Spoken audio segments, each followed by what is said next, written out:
Good evening to all. अब मैं आपके साथ क्लास 11th पॉलिटिकल साइंस का पहली book Indian Constitution at work का chapter 2 rights in the Indian Constitution, right यानी अधिकार है, उसके बारे में जो मैं क्लास नोट्स अपने बच्चों क्लास में लिखवाता हूँ। मेरे को अदीबा बच्ची ने जो मैंने क्लास नोट्स लिखवाए थे, सिर्फ इस स्कूल से, एट प्रेजेंट स्कूल से इस बच्चे ने मुझे भेजा, तो मैंने ये क्लास नोट्स लिखवाए थे, मैं आपके साथ शेयर कर रहा हूँ। अच्छे लगे तो इसे पढ़िए, इससे बेनिफिट लीजिए। तो राइट्स का मतलब है अधिकार। तो पहली बात तो मैंने पहले ही क्वेश्चन लिखवा दिया, व्हाट इज राइट्स और डिफाइन राइट्स। तो मैंने अपनी लैंग्वेज में लिखवा दिया ये, बाकी आपको बुक्स और नेट पर खूब सारी ईजी लैंग्वेज मिल जाएंगी। Rights are the claimful demands और logical demands claimed by person और people from the government. Rights are closely related with the duties. तो अधिकार वे हैं जो न्यायपूर्ण हैं, उचित आपकी मांगे हैं और जो लोग अपनी सरकारों से मांगते हैं। राइट्स के साथ अधिकार जुड़े होते हैं। तो ये अधिकार, राइट्स की परिभाषा समझ गई आ गई होगी। अब कितने प्रकार के राइट है देखिए जी, राइट तो बहुत सारे हैं, तो मैंने कुछ ही लिखवाए हैं।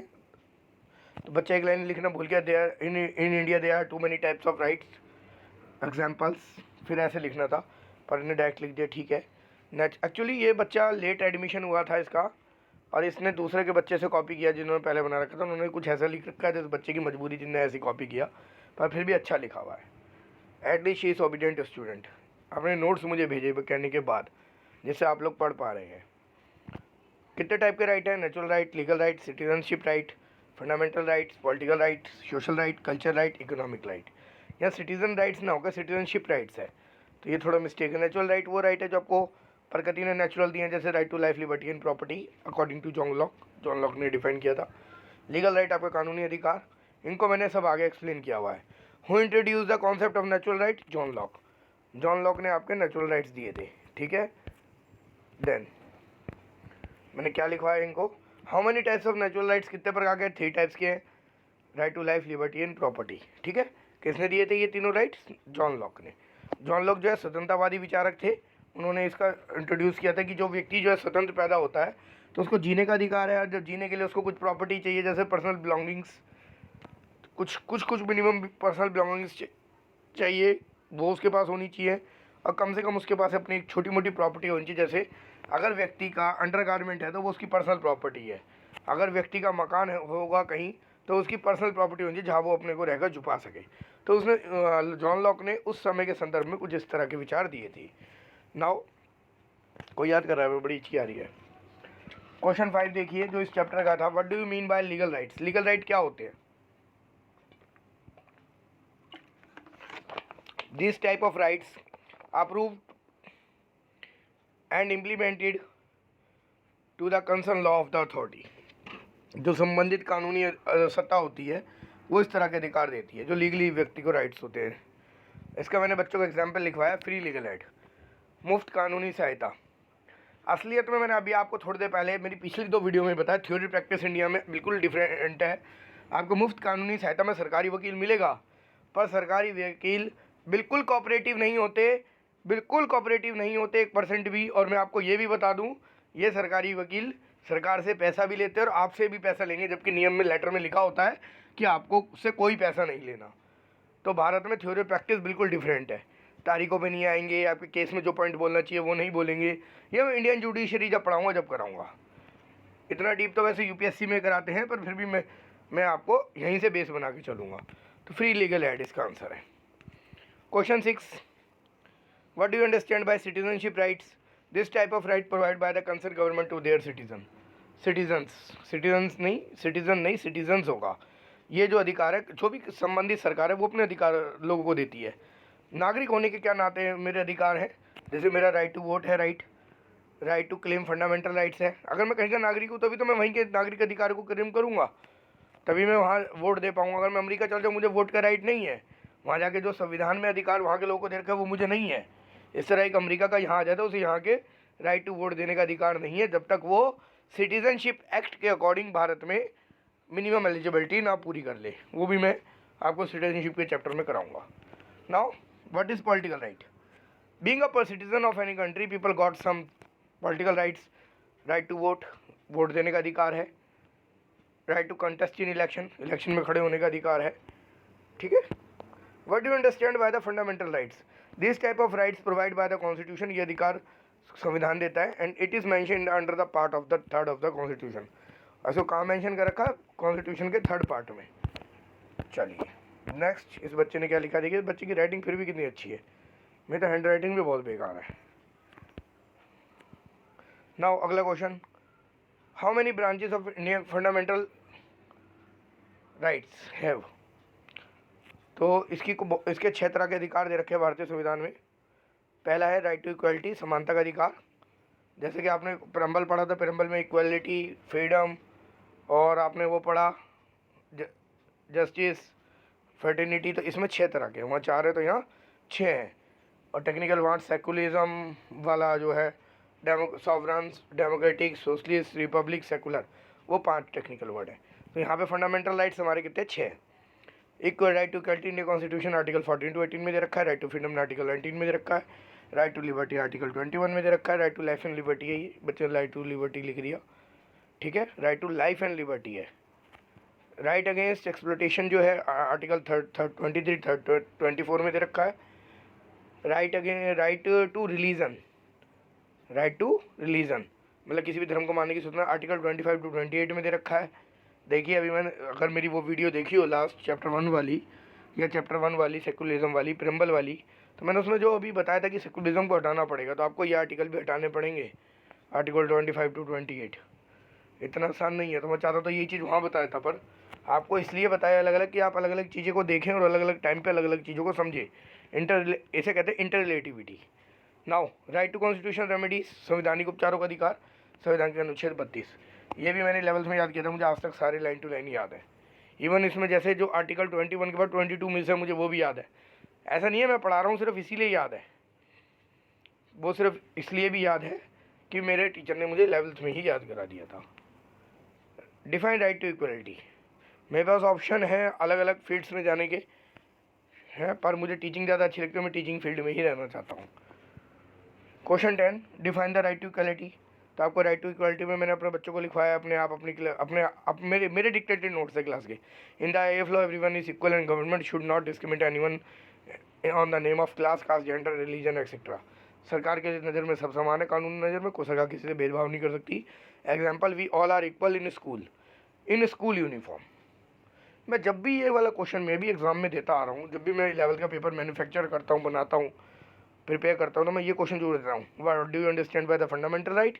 Explain all fundamental right with suitable examples for each and every one. तो अब क्या लिखेंगे? आपने समझ तो लिया इक्वलिटी को, कैसे बताएंगे? अरे स्कूल में तुम रईस के बच्चे हो, गरीब के बच्चे हो, ये तो अंतर हो सकता है कि प्राइवेट और सरकारी में पढ़ रहे हो, अमीर के हो तो प्राइवेट में पढ़ रहे हो। ऐसा नहीं है, अमीर में भी ऐसे बच्चे हैं, मेरा प्राइवेट 5 स्कूलों का एक्सपीरियंस है, पूरे साल फीस नहीं दी जाती, NCERT की बुक नहीं खरीदी जाती पूरे साल, और चोरी चकारी अलग है, एक दूसरे का छील के खाना अलग है, और पूछे मत, इससे बढ़िया तो सरकारी स्कूल के बच्चे हैं। और इसके अलावा आइए, पर स्कूल के अंदर इक्वलिटी कैसे दिखती है? प्राइवेट और पब्लिक स्कूल में तो दिखती है सरकारी और प्राइवेट में अंतर, बट स्कूल के अंदर अगर प्राइवेट में भी है तो एक गरीब का बच्चा भी वहाँ पढ़ रहा हो सकता है और एक बहुत रईस का बच्चा भी पढ़ रहा हो सकता है। मैं लास्ट टू लास्ट जिस स्कूल में पढ़ा रहा था, उस स्कूल में एक जज का बच्चा पढ़ता था, उसको बहुत सारे प्रिविलेज दिए थे, पर मैं कुछ प्रिविलेज नहीं देता था। आई हेट पुलिस एंड जजेस, even a law field also. तो मैंने वहाँ पे वो बच्चा बहुत टॉप के कपड़े पहन के आता था, पर पहनता तो स्कूल के ही था, तो मैंने इसीलिए ये एग्जाम्पल लिखा है, we all are equal in the school uniform. हो सकता है आप करोड़पति हो सकता है आपके घर 2 टाइम का खाने का भी ना हो, एक ही टाइम का हो, अगर आपने स्कूल यूनिफॉर्म पहनी है तो आप इक्वल है हमारी नज़र में। क्लियर? आ गया ये। Define right to freedom. अब फ्रीडम क्या है? इन इंडिया एवरी सिटीजन में express their view in a positive way. At positive way लिख दिया बच्चे ने, मैंने इन अ पॉजिटिव वे लिखवाया था। Anyone can follow any religion और एनी बिलीफ। भारत में भाई किसी को कुछ भी बोलने की आज़ादी है, पर पॉजिटिव से बोलेंगे, नेगेटिव से बोलेंगे तो सरकार ने सोशल मीडिया पे प्रतिबंध लगा रखा है, you will move to jail. Now आप किसी भी धर्म को मान सकते हैं, पूरी स्वतंत्रता है, कोई भी सभा करा सकते हैं। Example, she speak anything in a positive manner. He और शी कैन स्पीक, आप कुछ भी बोल सकते हैं, पर पॉजिटिव मैनर में, नेगेटिव मैनर में नहीं बोल सकते। क्लियर हो गया? चलिए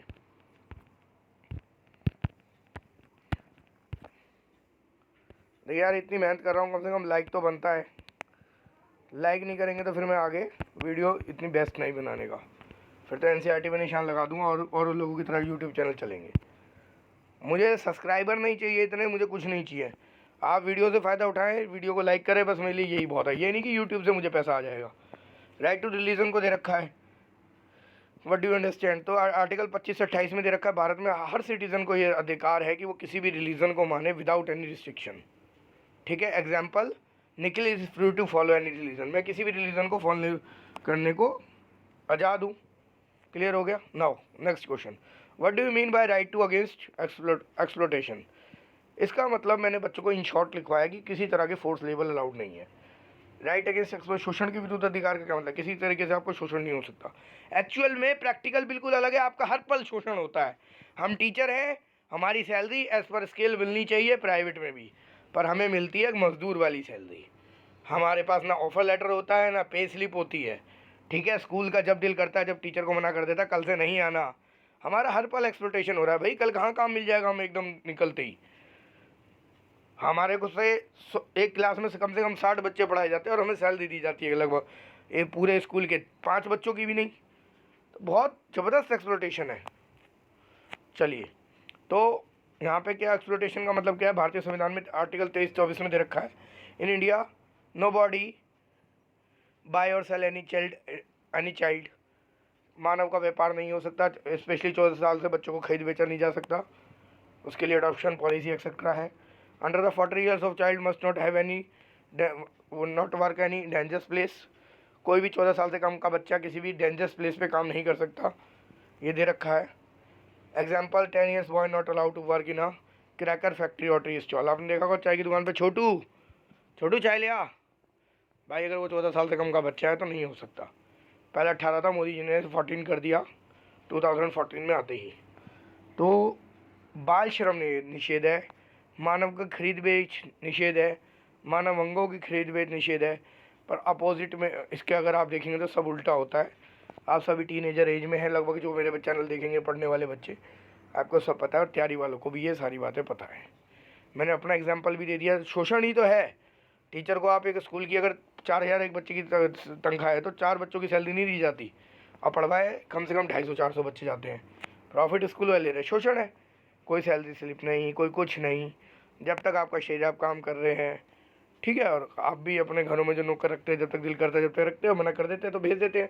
ऐसे स्कूल वाले करते हैं, सैलरी मार लेते हैं टीचरों की काम करा के, 1.5 महीने बाद सैलरी देते हैं 1 महीने की। अगर आप छोड़ते हैं 15 दिन की मारी गई, छोड़ते तो 1.5 ही की मारी गई। तो ये एक्सप्लोटेशन ही तो है।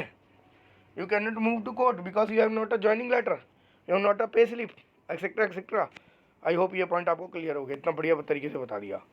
What do you understand by constitution remedies. हमारे संविधान में संवैधानिक उपचारों को दे रखा है, 5 तरह के हैं। Mandamus, when any person not doing an their work the designating work the court order to complete their work. कोई व्यक्ति अपना काम नहीं करता तो उसे कोर्ट ऑर्डर दे सकता है। Habeas corpus, the police person detain anybody then court order to present him within 24 hours. ये बच्चे ने गलत लिख लिया आगे, यहाँ पे इसे करेक्ट कर लेंगे। अगर व्यक्ति, इसको हिंदी में कहते हैं बंदी प्रत्यक्षीकरण, अर्थात जिसको बंद किया है उसको प्रत्यक्ष कीजिए, 24 घंटे के अंदर नियर बाय कोर्ट में प्रेजेंट कीजिए, मेट्रोपॉलिटन मजिस्ट्रेट के सामने या सेशन कोर्ट के सेशन जज के सामने। क्यों? ताकि वो जज डिसाइड करे कि आपने जो डिटेन किया है पुलिस वाले ने वो ठीक भी किया है या गलत किया है। पुलिस वाले क्या करते हैं, जब किसी को डिटेन करते हैं 2-2 दिन थाने में बिठाए रखते हैं और वहीं से रिश्वत लेके, हाँ भाई दे रहा है चल छोड़ दूंगा, नहीं तो कोर्ट के चक्कर काटने पड़ेंगे, मार पीट के छोड़ देते हैं, पैसे लेके छोड़ देते हैं। जब तक मारते हैं जब तक वो पैसे नहीं देता, ये रियलिटी है। मेरे बड़े बड़े दोस्त सिस्टम IG लेवल पे भी हैं, वेल नोन टू, IPS से कहीं से जानकारी है, IIPA का मेंबर होने से, और कई जगह मतलब मेरी जानकारी है। तो मेरा ये, और थानों में भी मेरा अच्छा अनुभव रहा है। इतना गंदा अनुभव रहा है इन लोगों के साथ, बहुत बुरा, जिस तरीके से ये लोगों से ट्रीट करते हैं। तो बंदी प्रत्यक्षीकरण में इनको कोर्ट में प्रेजेंट करना पड़ता है। मान लीजिए पुलिस ने मुझे ही पकड़ लिया और मुझे कहा कि भाई ला 50,000 रुपये, नहीं तो तुझे झूठी धाराएं लगा के बंद कर देंगे। भाई साहब मजबूरी में देना पड़ेगा, क्योंकि कोर्ट के अंदर जो जज बैठा है वो अंधा है, उसकी आंखें है ही नहीं। वो तो देख, हाँ ये कलुआ, ये निखिल कलुआ, इसको उठाओ डालो, ये तो लगी रहा है शकल से चोर चुका, डालो इसे 3 महीने की जेल में, 14 दिन की न्यायिक हिरासत में डाल दो, चार्जशीट फाइल होगी इस पर, ये होएगा। तो पुलिस वाले इस चीज़ का बहुत फ़ायदा उठाते, क्योंकि जज आपकी बात सुनने के लिए नहीं खड़ा। अगर जज भले ही वहाँ बैठा हो, अगर आपको पुलिस प्रेजेंट करती है जज तो केसों के लिए आप जब आपकी कोई तारीख लगती है सिविल या क्रिमिनल, तो आपकी बात नहीं सुनते 2 मिनट की। ये तो पुलिस प्रेजेंट कर रही है जिसमें आप खुद केस फाइल करते हैं। तो जज के पास कोई टाइम नहीं है, आप उसके लिए 2 मिनट की फाइल है। तो वो रूल तो ये होता है कि उसे क्रिमिनल से बात करनी चाहिए जिसने चोरी करी है, जिसने कोई जुर्म किया, जिसलिए पुलिस ने पकड़ा है, कि हाँ भाई आपने ऐसा किया है या नहीं। पर जज के पास इतना टाइम नहीं है, हाँ पुलिस पकड़ के लाइए तो इसने क्राइम किया है, बंद करो। इसका ही फ़ायदा पुलिस वाले उठाकर लाखों रुपए महीना कमा रहे हैं। और मैं कहूँ तो ये भी कम बता दिया मैंने। और ये पैसा सत्यमेव जयते में बताया गया है कि ऊपर तक जाता है। मनी कहाँ से जाती है? नीचे से ऊपर तक। ये provision high courts order to lower court to stop the proceeding of the concern case in their court because they are not in their jurisdiction. निषेधाज्ञा कहते हैं इस हिंदी में। ऊंचा कोर्ट नीचे कोर्ट को ऑर्डर देता है कि आप इसको अपने यहाँ परस्यू नहीं कर सकते इस केस को, because this is not under your जुडिक्शन, ये आपके न्याय क्षेत्र में नहीं आता। नेक्स्ट, क्यों वारंट हो, किस अधिकार से? मान लीजिए मैं 2 सरकारी नौकर भी हूँ इस टाइम और प्राइवेट भी हूँ। अगर मैं एक ही साथ 2 काम कर रहा हूँ, एक ही स्कूल में वाइस प्रिंसिपल का भी काम कर रहा हूँ और प्रिंसिपल का भी काम कर रहा हूँ, तो ऐसे में court to ask anybody who hold to post simultaneously and draw 2 salary. तो मुझसे पूछा जा सकता है भाई 2 सैलरी किस उससे ले रहा है? 2 काम तो तू कर सकता है, एडिशनल चार्ज ठीक है तेरे पास हो सकता है, पर सैलरी एक ही विड्रॉ करेगा। तो इसलिए जब भारत सरकार का जब कोई राष्ट्रपति का पद या उपराष्ट्रपति का पद या प्रधानमंत्री का पद आता है, तो उसमें ये कहा जाता है इलेक्शन की मिनिमम क्वालिफिकेशन में किसी लाभ के पद पर ना हो। और दूसरी कंडीशन होती है, अगर किसी लाभ के पद पर होते हुए भी वो इलेक्शन जीत जाता है, तो वो लाभ का पद उसके जीतने की तारीख से, शपथ ग्रहण की तारीख से दूसरे पद पे इस्तीफा माना जाएगा। क्लियर हो गया? Certiorari high court order to lower court to send case those not under their jurisdiction. इसे उत्प्रेक्षण कहते हैं हिंदी में, अर्थात जिस पे निषेधाज्ञा लगाई थी थोड़ी देर पहले प्रोविजन कि उस केस को अपने यहाँ में सुनवाई करे, अब उस ये ऑर्डर सर्टियोरी का यूज़ करते हुए कहते हैं उस केस को मेरे पास भेज दिया जाए। तो आपको फंडामेंटल राइट समझा दिए, सिर्फ एक एग्जाम्पल अपने आप लिख लेना। ये बच्चे ने ये चीज़ मिस करी हुई है। Fundamental right of directive principle कैसे है? यहाँ बच्चे की गलती नहीं है, इस बच्चे ने जिससे कॉपी किया है वो थोड़ा कामचोर बच्चा है, उसने छोड़ दिया था, इस बच्चे ने भी उसने कर दिया, और हो सकता है उस बच्चे को समझ आया, उसने पूछा ही नहीं स्कूल में।